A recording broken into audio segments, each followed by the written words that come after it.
Companion characters are some of the most powerful storytelling tools that a storyteller at Bioware can use, and that's mainly because they can evoke emotion in a player like no other character in the game. They're helping you in your adventures, they're helping you in combat, they have opinions on story. You really build a rapport with them, and because you build that up, when they get hurt or something happens to them, you really care.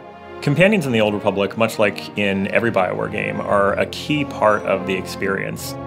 When we first started figuring out the companions for the different classes, step one was the basics. Things we knew we needed to have in there somewhere, things that were going to touch on sort of the cornerstones of Star Wars. So we knew we wanted some droids, you wanted some big aliens, you wanted sort of the lovable people, you wanted the romantic groups.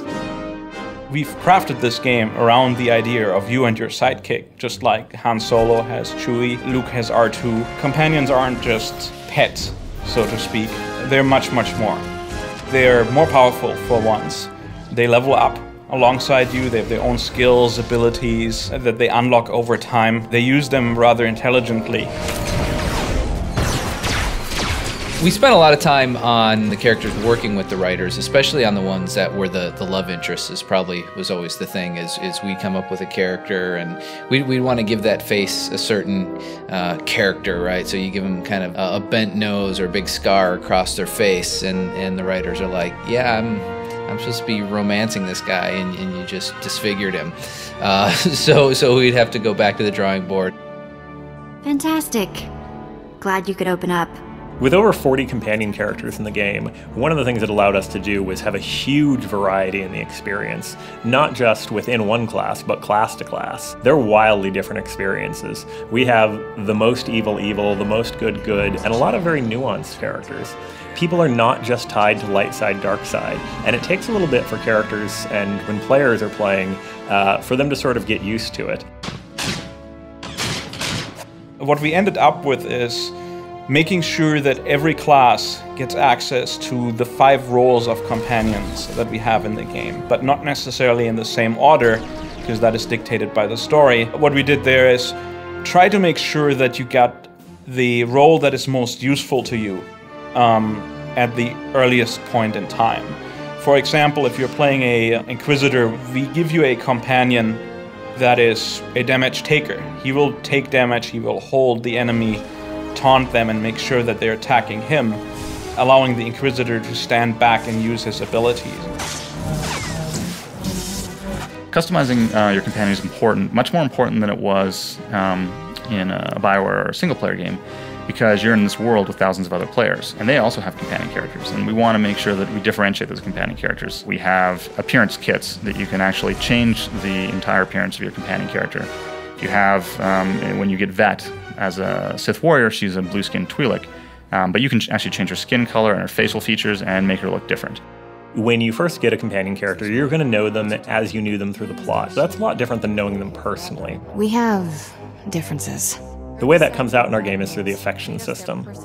So both by buying gifts or by saying things that they like in conversation, you gain affection points with them. This opens up new conversations, new quests, and sometimes some pretty radical departures from what you might expect. There are characters with dark secrets, there are giant, convoluted, interesting plots, and some people who are completely not what they appear to be that you would never ever know if you just left them on your ship and didn't talk to them. Watch your back, Khalil.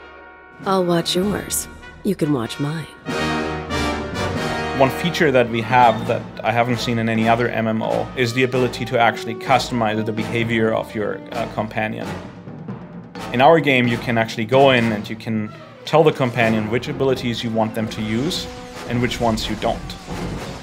They're a real member of your party, and they have a full selection of abilities. And in addition to that, they're actually able to do things such as do your crafting. We have crew skills, which allows a companion character to actually craft for you. They'll build with crafting materials the crafted items you want them to build. It's like you're the taskmaster, well, especially if you're a Sith, and you're getting them to make the stuff you want them to make. You're more to me than just my master. You do know that, don't you? You're much more than a Padawan to me. I thought so. Romances bring a depth and a complexity and a realism to the feel. It feels like these are real people. Say it with me. I'm better than Temple in every possible way. Obviously, the love triangles and things like that can bring a little bit of extra tension there. They're not things that you have to get involved with if people are not into the romance aspect. But if it was missing, I think it would seem very strange. Good behaving. Did you notice? Of all the companions, probably Vet is my favorite. She's sassy, she talks back, and you're like this evil Sith Lord guy in training, and you just get to shock her when you want to. It's just all really well done. Doesn't even hurt anymore. For pure, just squeal excitement, I love Blizz. The first time I saw Blizz, I was incredibly excited. The first time I saw Randy Beagle's writing of him, Blizz is so charming. I want a plush toy of Blizz more than anything else in our game. I